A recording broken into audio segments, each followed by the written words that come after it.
Hello students, how are you? Myself doctor Ramesh Khan.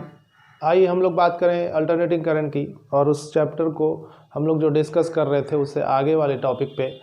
तो बिना late किए चलिए स्टार्ट करते हैं।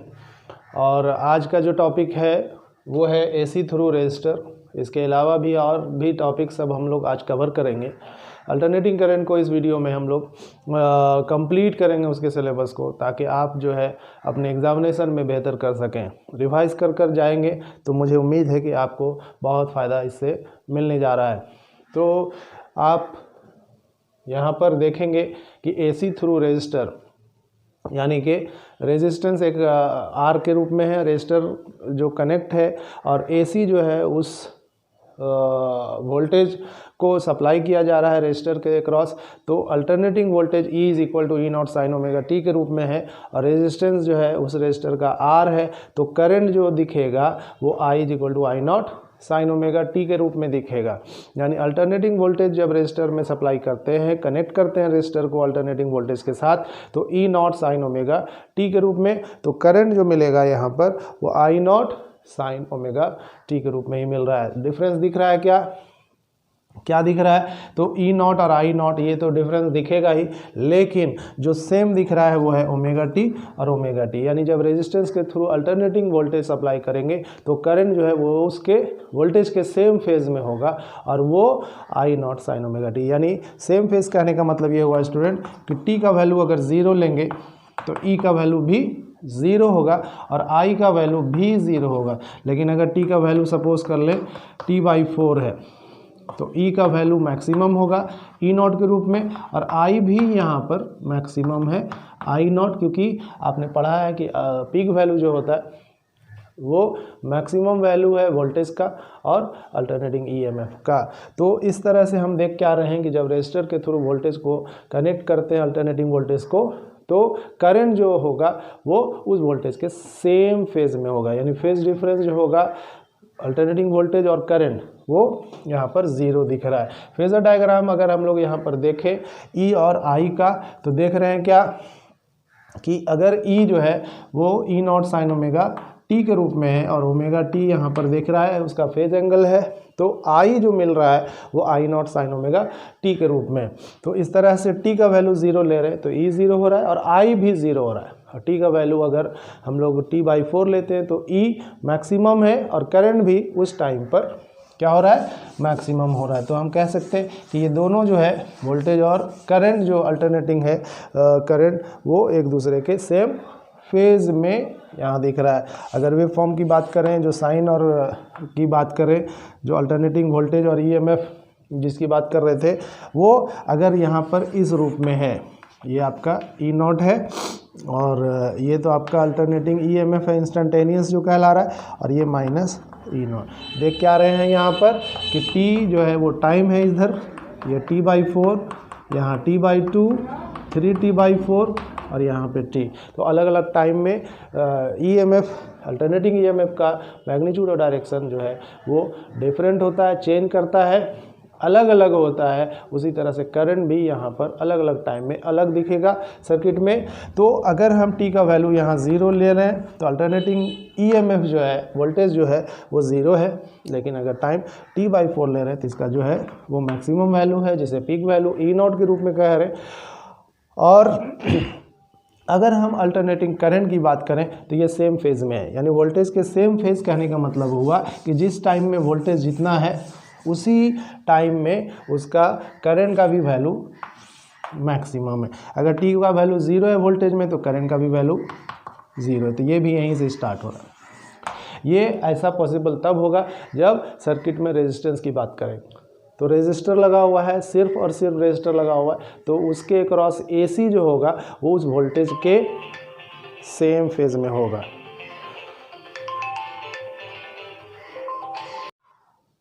तो यहाँ पे जो वोल्टेज और करंट के बीच का रिलेशन है, जब रेजिस्टर लगा हुआ है सर्किट में तो वो सेम फेज में है। यानी टी का वैल्यू ज़ीरो है तो वोल्टेज ज़ीरो है और करंट भी यहाँ ज़ीरो है। मैक्सिमम वैल्यू आई नॉट है, ये आई रिप्रेजेंट कर रहे हैं, और इधर जो है माइनस आई नॉट जो नेगेटिव साइन में है पॉजिटिव का, इधर वाली पॉजिटिव इधर वाली नेगेटिव, क्योंकि मैग्नीट्यूड और डायरेक्शन अल्टरनेटिंग करंट का अल्टरनेटिंग वोल्टेज का दोनों का टाइम के साथ पीरियडिकली चेंज करता है।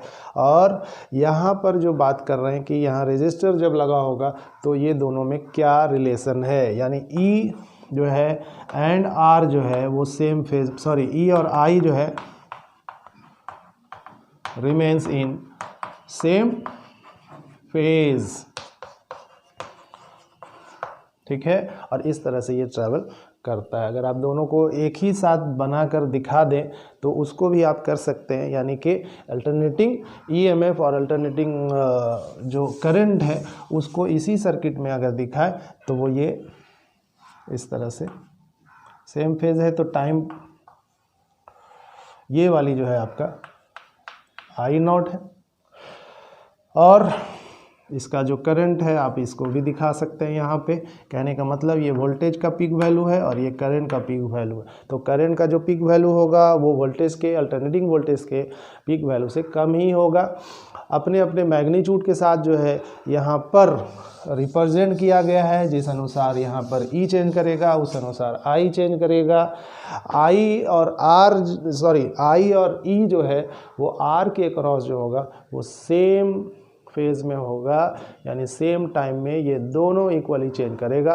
तो हम कह सकते हैं कि रेजिस्टर्स के लिए V प्रोपोर्शनल टू यहाँ पर I है, तो ये V प्रोपोर्शनल टू I यानी पोटेंशियल डिफरेंस I का प्रोपोर्शनल है, तो ये ओम्स लॉ यहाँ पर लागू हो सकता है। तो ओम्स लॉ AC सर्किट के लिए भी है और DC सर्किट के लिए, लेकिन जब ये ओम्स लॉ यूज़ होगा तो सिर्फ और सिर्फ रेजिस्टेंस वायर के लिए, कंडक्टर के लिए यूज़ होगा, और हम उसका जो पोटेंशियल डिफरेंस है देख पाते हैं कि वो करंट का प्रोपोर्शनल होता है। बाकी एलिमेंट्स के लिए स्टूडेंट्स और भी जो इंडक्टर है, कैपेसिटर है, इन सब को अगर AC सर्किट में कनेक्ट करेंगे तो वहाँ फिर ये V प्रोपोर्शनल टू I नहीं होता है। तो अगला जो हम लोग टॉपिक यहाँ पर देखेंगे वो होगा रेजिस्टर की बात कर लिया कि ये सेम फेज में है, लेकिन यहाँ AC थ्रू अब इंडक्टर की बात करते हैं, AC थ्रू इंडक्टर की बात करते हैं। तो एक इंडक्टर ऐसे कॉइल किया हुआ कंडक्टर है और इसके थ्रू आप AC सप्लाई करते हैं। अगर वोल्टेज है यहाँ पर E not sine omega T, inductor जो है उसका इंडक्टेंस होता है L, और इसका इंडक्टिव रिएक्टेंस जो रेजिस्टेंस के रूप में है वो XL लिख रहे हैं। तो XL इज इक्वल टू यहाँ पर ओमेगा L होता है, इसको हम लोग यहाँ पर देखेंगे। फिलहाल ये समझना है कि जब voltage E is equal to E naught sine omega t apply कर रहे हैं वोल्टेज जो है इंडक्टर के थ्रू, तो उसमें जो करंट होगा वो इस E के रूप में होगा या उससे डिफरेंट होगा। तो स्टूडेंट यहाँ पर जो करंट देखेंगे वो यहाँ पर I is equal to I naught sine omega t minus pi by 2, यानी जब voltage E is equal to E naught sine omega t अगर इंडक्टर के थ्रू कनेक्ट करते हैं तो उसका जो अल्टरनेटिंग करंट होगा इंडक्टर में वो I naught sine omega t minus pi by two which represent कर रहा है कि I जो है वो लैग बिहाइंड है। किससे है लैग बिहाइंड? तो लैग बिहाइंड द E है बाई फेज एंगल कितना है? Phase angle pi by 2। तो पाई बाई 2 से इंडक्टर के थ्रू जो AC होगा वो उस वोल्टेज से पाई बाई 2 के फेज डिफरेंस पर होगा और वो लैग बिहाइंड होगा, यानी current is lag behind the voltage by phase angle pi by 2। अगर हम इसके फेजर डायग्राम पे चलें तो यहाँ पर इस तरह से देख सकते हैं कि ये जो वोल्टेज है वो ओमेगा टी पर E के रूप में है और हम लिखते हैं कि E is equal to E naught sine omega t. E is equal to E naught sine omega t. देख क्या पा रहे हैं हम लोग कि जो करंट है I naught sine omega t minus pi by 2, तो I जो है वो माइनस पाई बाई 2 से लैग बिहाइंड है। तो लैग बिहाइंड जो होगा स्टूडेंट ओमेगा टी तो इस रूप में जा रहा है लेकिन इसका जो करंट है वो लैग बिहाइंड है। कितने से? तो ये π/2 से। तो यहाँ पर करंट होगा और वो होगा I0 sin omega t minus π/2। Clear है? तो लैग बिहाइंड फेजर डायग्राम है ये आपका, ये रेफरेंस एक्सिस कहलाता है। ठीक है, तो ये E जो है वो इस पर है और I जो है वो इस π/2 से यानी वोल्टेज से ये लैग बिहाइंड। फेज डिफरेंस अगर पूछ दिया कि इंडक्टर है और वोल्टेज, अल्टरनेटिंग वोल्टेज और करंट की बात करें तो वो कितना है, तो याद रखेंगे π/2। लेकिन ये π/2 जो है करंट के लिए अगर देख रहे हैं तो वो -π/2। अगर इसके अपोजिट इधर से बात कर लें वोल्टेज के लिए, तो करंट से जो वोल्टेज होगा अल्टरनेटिंग वोल्टेज वो लीड कर रहा है π/2 से, यानी E = E0 sin omega t अगर वोल्टेज है और current I0 sin omega t minus π/2 है, तो हम इसको दूसरे रूप में ये भी कह सकते हैं कि इस करंट से जो अल्टरनेटिंग करंट है इंडक्टर में, उससे जो वोल्टेज जो हम लोग कनेक्ट कर रहे हैं उस इंडक्टर के थ्रू, वो π/2 से लीड कर रहा है। यानी वोल्टेज करंट से π/2 एंगल पर लीड कर रहा है और करंट जो है दूसरी भाषा में कहें तो वो π/2 से लैग बिहाइंड है उस वोल्टेज से। किसके थ्रू? इंडक्टर में। अब ये इंडक्टर की अगर हम लोग देखें तो I0 sin ओमेगा टी होता है। इसमें अगर हम लोग I को फाइंड आउट करेंगे तो जाहिर सी बात है ये E/, इंडक्टर है यहाँ पर तो इसको हम लोग एक्सेल के रूप में, सॉरी E/R होता है, तो I = E/R और ये इंडक्टर है इसलिए R की जगह जो रेजिस्टेंस है वो एक्सेल के रूप में लिखा हुआ है। ये भी एक रेजिस्टेंस ही है और इंडक्टर जो है उसका रेजिस्टेंस जो है उस करंट के मैग्नीट्यूड को चेंज होने नहीं देता है। तो इंडक्टर जब जहाँ लगा होता है वहाँ पर हम लोग इनर्शिया ऑफ इलेक्ट्रिसिटी का कंसेप्ट भी यहाँ पर लाते हैं, क्योंकि आपको पता है कि जब करंट आप दे रहे हैं इधर से तो उस करंट की वजह से एक और करंट उस कॉइल में डेवलप कर जाता है जिसको इंड्यूस करंट कहते हैं, और ये इंड्यूस करंट उस मेन वाले करंट जो I है यहाँ पर उसको अपोज करता है। फिलहाल I = E/XL होता है, जहाँ पर E को हम लोग E0 sin ओमेगा टी लिख रहे थे और यहाँ जो आपका XL है वो लिख देते हैं। E0/XL को अगर हम देखें तो इसको I0 कह सकते हैं, तो I0 sin omega T. Clear है स्टूडेंट? अब है क्या कि यहाँ पर आपको ये जो फेज डिफरेंस दिख रहा है यहाँ वो है -π/2 करंट के लिए और +π/2 है वोल्टेज के लिए। तो इंडक्टर में अगर वोल्टेज की बात करेंगे करंट से तो वो फेज डिफरेंस +π/2 है और अगर करंट की बात करें वोल्टेज से तो वो -π/2 के रूप में है। तो हमने अभी बताया कि जो करंट है यहाँ पे वो उस वोल्टेज के -π/2 पर है। आपके लिए एक मतलब MCQ टाइप का क्वेश्चंस को समझाने की कोशिश कर रहे हैं, क्योंकि आपके पेपर में MCQ टाइप क्वेश्चंस होगा। तो यहाँ लैग बिहाइंड और जो लीड कर रहा है π/2 से वो इंडक्टर के थ्रू, और करंट जो है यहाँ पर वो लैग बिहाइंड है वोल्टेज से। या दूसरी बात कर लें तो वोल्टेज जो है अल्टरनेटिंग वोल्टेज जो है उस अल्टरनेटिंग करंट के क्या कर रहा है? लीड कर रहा है π/2 से, जब उस AC सर्किट में इंडक्टर लगा होगा।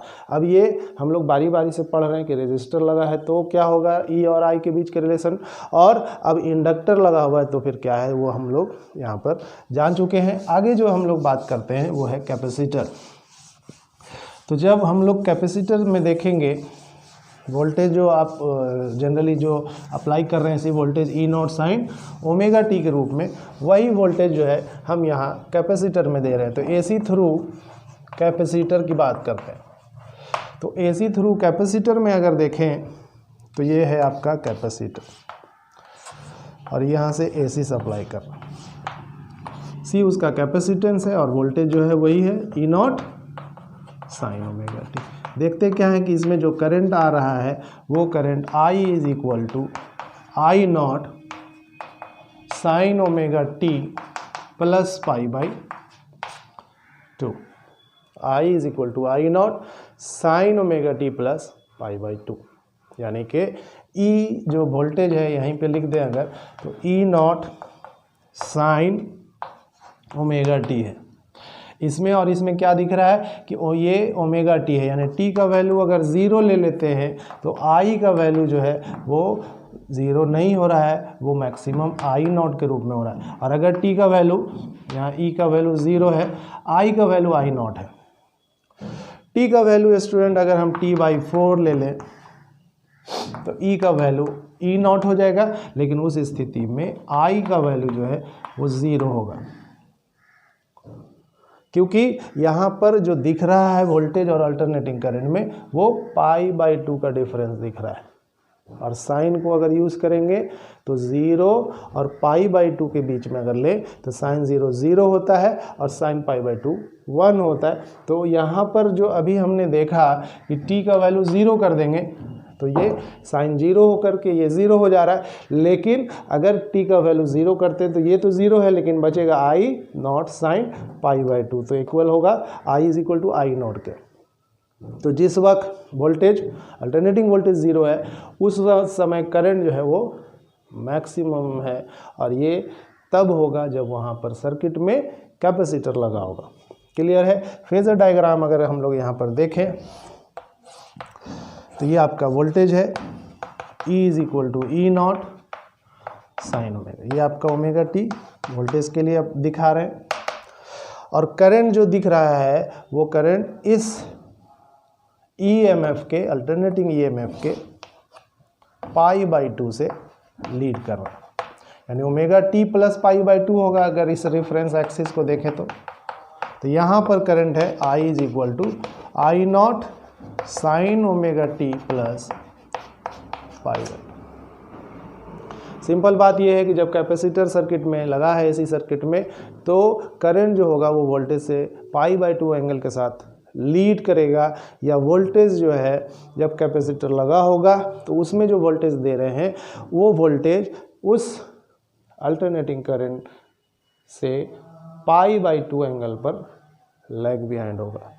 तो इस तरह से हम लोगों ने एल पढ़ लिया, रेजिस्टेंस के लिए पढ़ा, इंडक्टर के लिए पढ़ा कि ई और आई में क्या रिलेशन है, कैपेसिटर के लिए भी हम लोग यहाँ पे पढ़ रहे हैं।